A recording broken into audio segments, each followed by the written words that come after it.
28 फरवरी 2026 जब खाड़ी देश में युद्ध का आगाज हुआ था।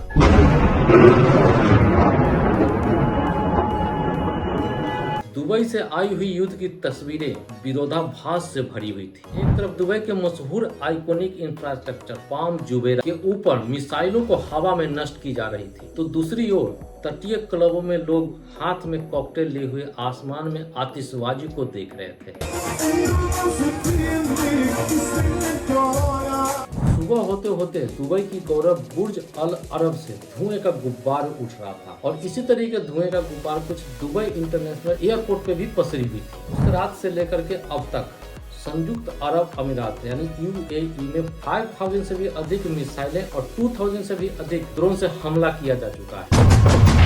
ज्यादातर हमला दुबई पे ही किया गया था, हालांकि अधिकांश हमलों को हवा में ही नष्ट कर दिया गया है। दुबई वर्षों से ये भरोसा देता आया है कि दुबई एक ऐसा जगह है जहाँ पे चारों तरफ स्थिर क्षेत्र है, यानी वहाँ पे युद्ध की स्थिति बहुत कम हो पाती। दुबई को सबसे ज्यादा सुरक्षित क्षेत्र माना जाता था। ईरान ने इसी भरोसे पे चोट पहुँचाया। करते हैं कि इसमें दुबई का कितना नुकसान हुआ। युद्ध का आहट मिलते ही दुबई अर्थव्यवस्था का सबसे बड़ा फाइनेंशियल सेंटर यानी दुबई इंटरनेशनल फाइनेंशियल सेंटर खाली हो चुका। गोल्डमैन सैक्स और स्टैंडर्ड चार्टर्ड बैंक जैसे बड़े बड़े कंपनियां एम्प्लॉय को वर्क फ्रॉम होम का आदेश दे चुकी थी। दुबई इंटरनेशनल मार्केट 16% नीचे गिर गया, जिससे कि लिमिटेड कंपनियों के 120 अरब डॉलर बिल्कुल ही स्वाहा हो गए। पहला हमला के 48 घंटे के अंदर होटल बुकिंग में 60% की गिरावट देखी गई। दोस्तों अब बात करते हैं कि दुबई दुनिया के लिए क्यों है इतना खास। दुबई का इकोनॉमिकल मॉडल बिल्कुल फॉरेनर पे ही टिका हुआ है। अब फॉरेनर यहाँ पे क्यों ज्यादा आना पसंद करते हैं, इसकी 4 वजह है। दुबई की इकोनॉमिकल कंडीशन और लाइफ स्टाइल को बेहतर बनाता है। और पहला वजह है 1 से 3 दिन के अंदर में मंजूरी मिल जाती है। अगर आप दुबई में बिजनेस करना चाहते हैं और आपके पास सारे डॉक्यूमेंट्स उपलब्ध है तो 1 से 3 दिन के अंदर में आपको इसकी मंजूरी मिलेगी, जिससे कि दुबई में बिजनेस करना काफी आसान हो जाता है। दूसरा रीजन है वहाँ पे पर्सनल टैक्स 0 है।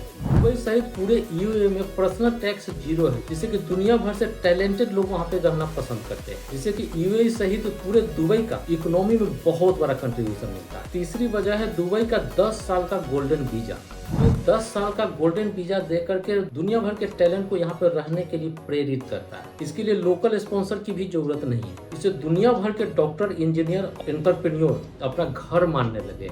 चौथा और सबसे महत्वपूर्ण वजह यह है कि बिल्कुल 4 घंटे की दूरी पे है। दुबई का जियोग्राफिकल कंडीशन ऐसी है कि 4 घंटे के अंतर में 1/3 दुनिया आ जाती है, प्लस 8 घंटे के अंदर में आधी दुनिया वहाँ पे पहुँच सकती है। यह कंडीशन दुनिया का उसको सबसे बढ़िया ट्रांजिट हब बना देता है। तो क्या दुबई इस संकट से निकल पाएगा? तो देखिए, दुबई के पास सॉफ्ट पावर और हार्ड पावर दोनों है, यानी पैसा और शोहरत दोनों है उसके पास, लेकिन इसकी भी अपनी एक सीमा है। इसको कंटिन्यूअसली डेवलप करने के लिए 3 चीज बहुत जरूरी है। और पहला है हार्ड पावर का लिमिट। इसमें कोई राय नहीं है कि दुबई के पास अरबों डॉलर है, वह टूटी हुई इमारत तो फिर से बना सकता, लेकिन जो साख और विश्वास जो चली गई उसको वापस नहीं ला सकता। लेकिन यही पैसा युद्ध को रोकने या फिर से शुरू होने की गारंटी नहीं दे सकता। दूसरा है सॉफ्ट पावर की लिमिट। दुबई की सॉफ्ट पावर यानी इंप्रेशन इतना बढ़िया है कि दुनिया भर से लोग वहाँ पे जाना पसंद करते हैं, लेकिन वहीं पे आसमान से मिसाइलें गिर रही हो तो फिर वहाँ पे कोई आकर्षण काम नहीं आएगा। तीसरा है